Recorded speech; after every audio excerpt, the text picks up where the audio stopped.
Hello guys, welcome back to this channel. In this today's tutorial, I'm going to show you how you can edit photo background in Picsart.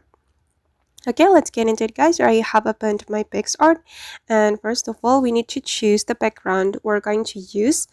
For example, I'm going to use this photo as my background. So I'm gonna import it to my Picsart project, and we're going to add the photo we want to change the background. You can go to the add photo and choose the photo you want to change the background.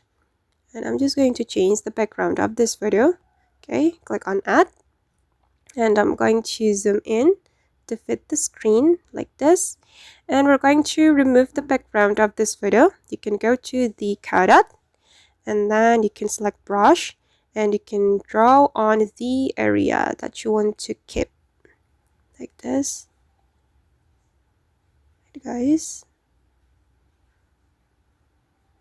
Okay, and now it's done, and then you can click on the check mark. Okay, and as you can see guys, that now the photo background has been changed. Alright guys, and that's all the way to added background in Picsart. I hope this tutorial will be useful for you. Thank you so much for watching, and see you in the next video.